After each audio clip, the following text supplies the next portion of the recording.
está con nosotros justamente para abordar este importante tema. Doctora Yuli Caballero, ¿cómo está usted? Muy buenos días, bienvenida a RPP.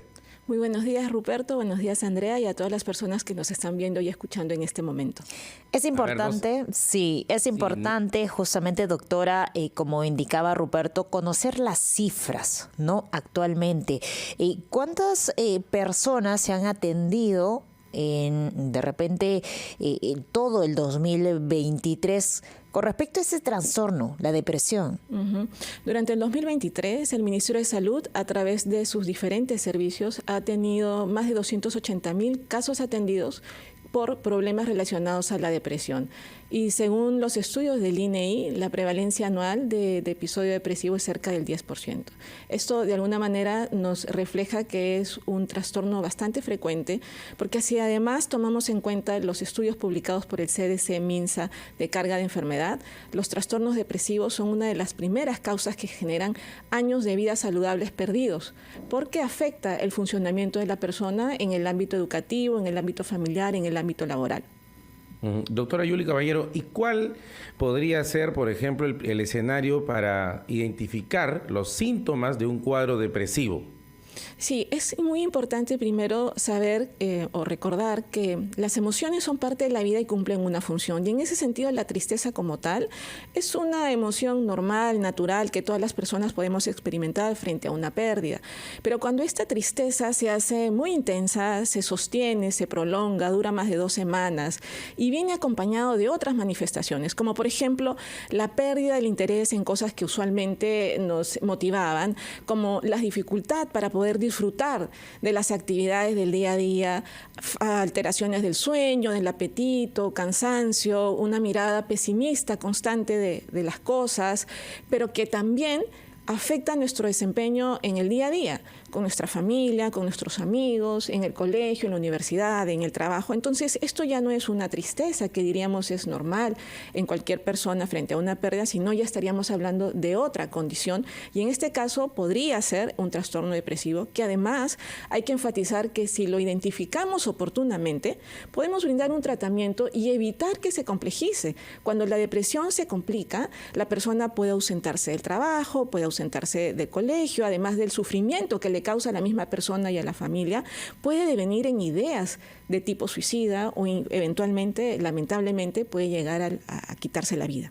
Y lo que indican además, doctora, es que ese trastorno es un trastorno silencioso, ¿no? No se logra identificar muy fácilmente de una persona, ¿no? Que está junto a ti, puede estar sonriendo, y todo, o verse pues de una manera que tú a simple vista no reconoces que está pasando por un trastorno tan difícil como la depresión, ¿no? Y es importante, como las cifras que usted nos da, también desglosar y ver las características que han logrado identificar, ¿no? Por ejemplo, actualmente, ¿qué sector de la población es la que más sufre este tipo de trastornos? ¿Los hombres, las mujeres? ¿De qué regiones de repente si se ha identificado o de repente segmento poblacional? Sí, así es, Andrea. Hay algunos grupos poblacionales que tienen más riesgo. Por ejemplo, las mujeres, ¿no? Por un tema, digamos, biológico, pero también por un tema social, ¿no? De la sociedad, qué funciones le da a la mujer y a veces las dificultades en tener la misma oportunidad que tienen los hombres en poder desarrollarnos en el día a día o cumplir nuestros propósitos de vida. También los extremos de la vida. Niños, niñas, adolescentes, adultos mayores, personas que tienen problemas de salud física, personas que tienen un trastorno físico crónico, ¿no? O que tienen alguna otra condición de salud, ¿no? O de vida que está afectando su día a día. Pero además, gracias por tu comentario, porque eso permite también mencionar a la población que muchas veces nos focalizamos en lo visible. Y como el sufrimiento no se visualiza así expresamente como de repente una fractura expuesta, ¿no? Podemos tener estigmas, estereotipos, que es importante aclarar, ¿no? En este caso, el trastorno depresivo no es un tema, como algunas personas puedan pensar, que esté relacionado a una debilidad mental, ¿no? O que sea algo que se pueda, digamos, mejorar solamente con la voluntad. Muchas veces emitimos comentarios como, pon de tu voluntad, pero si tienes todo no te falta nada, no, pero esto es una debilidad mental, cuando en realidad esto es un desconocimiento y no ayuda a que las personas, la población en general, identifiquemos esta condición y pedamos ayuda oportunamente por estos estigmas o estereotipos que todavía aún tenemos. Ahora, justamente, doctora Yuli Caballero Peralta, hay muchos estigmas, lamentablemente, pues, todavía en el colectivo imaginario social, ¿no? Por ejemplo, acudir al psicólogo para muchos es prácticamente, diríamos, hay que decirlo de una manera lamentable, se piensan que están locos y en realidad pedir la ayuda psicológica no es así. En ese caso, los servicios que tiene el Ministerio de Salud, ¿qué tanto se han extendido para atender la salud mental? Sí, Ruperto, es cierto. Muchas veces algunos padres de familia y la población en general piensa que ir al psicólogo es por un tema de locura y no es así. Es importante recordar que hay muchos profesionales de salud que abordan el tema de la salud mental, pero que además también podemos tener casos concretos que salen felizmente cada vez más en el día a día, en el ámbito académico, en el ámbito televisivo, en donde personas que nosotros podemos ver productivas, exitosas, que cumplen sus propósitos de vida y dicen, he tenido o tengo depresión y he recibido un tratamiento y que no están locas definitivamente. Por otro lado, el Ministerio de Salud en los últimos años ha hecho esfuerzos para ampliar la oferta de servicios. Es importante que la población sepa que antes del 2015 el país contaba principalmente con servicios centralizados en Lima, pero del 2015 en adelante se han implementado los centros de salud mental comunitaria. Estos son establecimientos que brindan atención especializada en salud mental, que cuentan con equipos interdisciplinarios, porque también hay que decir que se necesita de la experiencia y conocimiento de los diferentes profesionales de la salud para poder brindar una atención integral. Y en ese sentido, el equipo interdisciplinario cuenta con profesionales de psiquiatría, psicología, enfermería, servicio social, e inclusive muchas veces un terapeuta de lenguaje ocupacional, pensando en niños, por ejemplo, en adolescentes. Tenemos actualmente 275 centros de salud mental comunitaria funcionando a nivel nacional. Esperemos que en los próximos días o máximo algunas semanas esté funcionando ya el número 276. Hay por lo menos un centro de salud mental comunitaria en cada provincia del país, pero además también hemos fortalecido los centros de salud con profesionales de psicología y las unidades de hospitalización, porque pudiera alguna persona eventualmente necesitar una hospitalización breve también.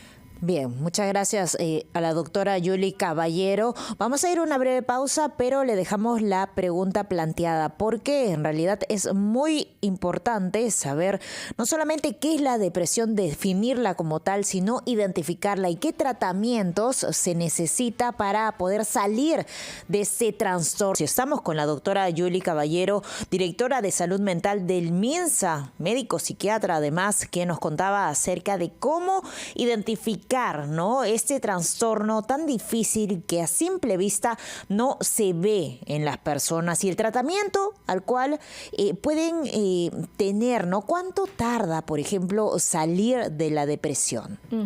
Primero, en relación a las manifestaciones, ¿no? Algo que en general puede ayudar a los padres de familia, ¿no?, a los hermanos, familiares o a uno mismo, es cuando uno dice, ya no soy el mismo, la misma de antes. Algo ha cambiado. Y que dentro de esos cambios hayan estas alteraciones, primero del estado de ánimo, ¿no? Que la persona está más triste, más sensible, llora con más frecuencia, casi todo el día, la mayor parte del día, pero que también en el caso de adolescentes y algunas personas adultas puede ser irritabilidad.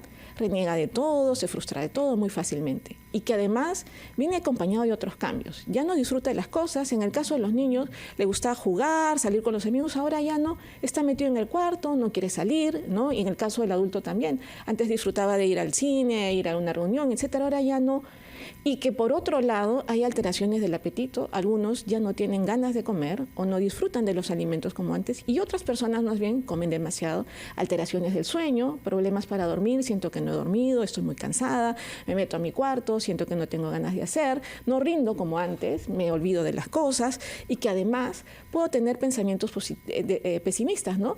Tengo problemas menores, pequeños, pero me hago un mundo. Entonces, que todas estas manifestaciones sean frecuentes, pero que además duren 2 semanas, 3 semanas, en realidad no hay algo que lo explique o es de manera desproporcionada y está afectando mi funcionamiento en el día a día.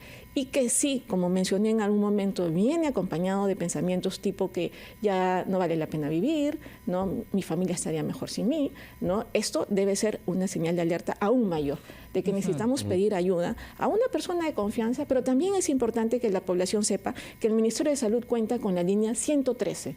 La opción 5 de la línea 113 es la que brinda orientación, consejería específica en salud mental, y la línea 113 es una línea gratuita. Funciona todos los días de la semana, las 24 horas del día, y en el caso de la opción 5 va a responder un personal de psicología, un profesional de psicología, para poder orientar a esa familia o a esa persona que esté llamando, ¿no? Además de los establecimientos de salud, como ya mencioné. Doctora Yuli Caballero, también alrededor de la depresión hay varios mitos, ¿no? Medias verdades que se han ido instalando en el colectivo popular. Por ejemplo, que la depresión se puede fingir. ¿Qué puede decirnos usted al respecto? Que en realidad es parte, como usted muy bien dijo, Ruperto, de los estigmas que podemos tener, de los prejuicios, de los estereotipos, ¿no? Que en realidad la depresión es un trastorno así como si fuera, no sé, el asma, la diabetes, la hipertensión, ¿no? O sea, en realidad uno no puede fingir una diabetes, uno no puede fingir una hipertensión arterial, ¿no? Es una condición, un trastorno, una enfermedad que se da y que necesita un tratamiento, y que es importante identificar tempranamente y oportunamente, porque los tratamientos pueden variar.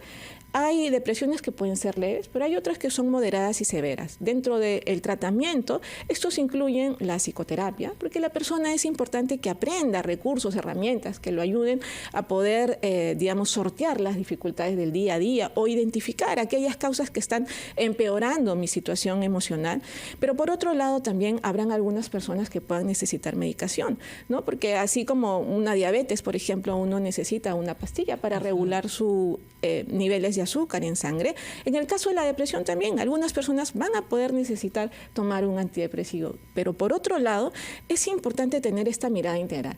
Porque si, por ejemplo, un niño está teniendo un cuadro depresivo porque es víctima de maltrato, violencia, entonces tenemos que articular con los servicios de los otros sectores. En este caso, por ejemplo, del Ministerio de la Mujer y Poblaciones Vulnerables. Si una mujer está teniendo un cuadro depresivo porque sufre de violencia de género, de maltrato de género, entonces hay que tener esta mirada amplia, que cuando hablamos de salud mental y en el caso de la depresión, la atención integral también tiene que ver con los servicios que dan los otros sectores relacionados a las necesidades de cada persona. Si una persona, por ejemplo, está en situación de pobreza extrema, no tiene que comer, ¿cómo podemos darle solamente terapia o medicación? Tenemos que conectarla con los servicios del MIDIS, entre otros. Los conflictos sociales también contribuyen a afectar la salud mental de las personas. Por ejemplo, pues esta inseguridad ciudadana que vivimos también fomenta el aumento de casos de depresión.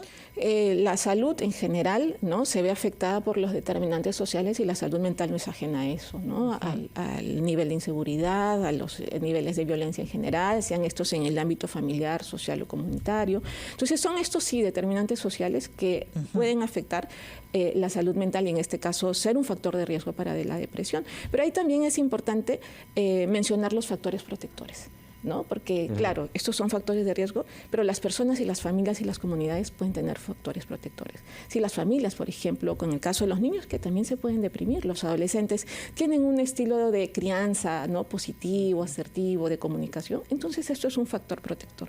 Si la sociedad, todas las personas, ¿no?, tratamos de combatir nuestros prejuicios, nuestros estigmas, y frente a una persona con depresión lo escuchamos de manera empática, solidaria, validando sus emociones y conectándola con los servicios, ¿no?, eso también puede ser un factor protector. Entonces también es importante recordar y tratar de fortalecer los factores protectores. Es sumamente importante lo que nos señala, doctora. Y también a propósito de estos mitos o creencias que hay alrededor de la depresión, por ejemplo, se habla de que es habitual en la tercera edad. A ver, un grupo siempre que nos merece mucha atención aquí en RPP. ¿Qué podemos decir frente a eso? Que efectivamente otro grupo vulnerable son los adultos mayores, ¿no? Los adultos mayores que ya están en otra etapa y donde en el plano individual, ¿no?, también se van adaptando a que el cuerpo va funcionando de otra manera. Pero que también la sociedad y toda la comunidad tengamos en cuenta que necesitamos fortalecer y posibilitar que el adulto mayor continúe produciendo, continúe contribuyendo con su familia, con su comunidad. Recordemos que los adultos mayores ya tienen experiencia, sabiduría, que los jóvenes todavía no tenemos y que es muy valioso. Muchos adultos mayores, por ejemplo, son protagonistas en la vida no solo de sus hijos, sino de sus nietos, ¿no? Muchos adultos mayores siguen siendo actualmente autoridades, jóvenes siguen en el ámbito académico, pero también hay adultos mayores que están desprotegidos. Y por eso es que la sociedad y el Estado, a través de sus diferentes sectores, tiene que brindarle la protección que los adultos mayores requieren, la protección psicosocial. Porque si un adulto mayor está, por ejemplo, en situación de abandono, ¿no? Por supuesto, no podemos hablar de salud mental cuando un adulto está en situación de abandono. Tenemos que también ver que ese adulto tenga una vivienda, tenga una familia que lo pueda sostener, apoyar, acompañar, para que realmente recupere su salud mental. Y ahora, otro de los mitos, ¿no?, que ocurre en torno a la depresión es que hay personas, y muchas de ellas, que no reconocen a la depresión como una enfermedad, ¿no? Y se suele escuchar que una persona le dice a otra que está pues sufriendo de depresión, bueno, tú estás así porque tú quieres, ¿no? Realmente es posible salir de una depresión solo. Es posible, pero es mucho más fácil, mucho más viable, mucho más rápido cuando se cuenta con el apoyo de la familia, de los amigos, de la comunidad, ¿no? Es como si fuera, por ejemplo, una diabetes, ¿no? Y uno le diga, oye, pero tú puedes salir de la diabetes, ¿no? Puedes salir, pero en tanto recibas una atención. Y puedo salir de la diabetes en tanto y más fácilmente cuente con el apoyo de mi familia, ¿no? De mis amigos, ¿no? Entonces, la depresión, como cualquier otro problema de salud, y en este caso de salud mental, puede tener un tratamiento, no y esto es muy importante enfatizarlo, producto de solamente el que uno quiera estar así. En realidad no es así, no es que uno pueda concentrarse y decirse adiós depresión, es como si fuera la diabetes nuevamente, ¿no? E insisto con este ejemplo porque cuando me ha pasado recibir a algunos usuarios y le pregunto, ¿no? ¿Tiene usted un familiar con diabetes e hipertensión? Dice sí. Y cuando tiene su familiar con diabetes e hipertensión, ¿qué es lo que usted le dice? Anda a tu cita, ¿no? No descuides tu cita, cuida tu alimentación, sigue las indicaciones del médico, de la enfermera, del personal de salud. ¿Y por qué la depresión tendría que ser distinta? En realidad no tendría que ser distinta, la mirada tendría que ser similar, porque la persona puede recuperarse, de hecho, se recupera y puede cumplir con sus propósitos de vida y contribuir con su propio desarrollo, ¿no? Pero también contribuir con el desarrollo de la familia y de la comunidad. Ahora, doctora, justamente sobre ese tema que usted señala, ¿no? Nos ha dicho una estadística, nos habla del 10% de la población que padecería de ese trastorno, pero para que una persona pueda, entendemos, asimilar esta enfermedad, tiene primero que aceptarla. ¿Cómo encaminar eso? Porque entiendo que ahí juega un rol muy importante el entorno, la familia.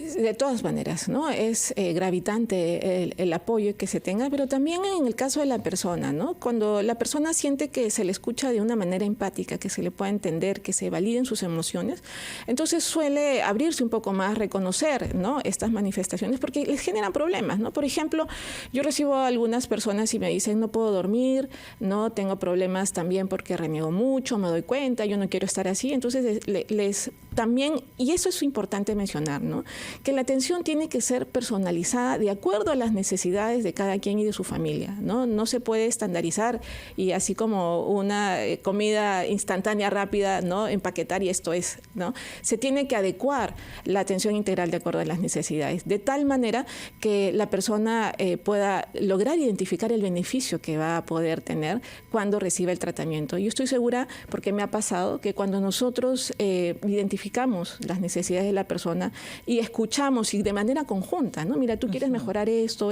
vamos a hacer lo siguiente.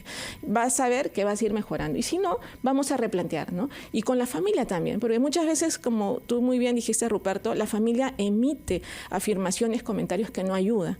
Y en el caso de los niños adolescentes es aún más gravitante, porque va a depender de los padres poder llevarlos a los niños adolescentes a los servicios.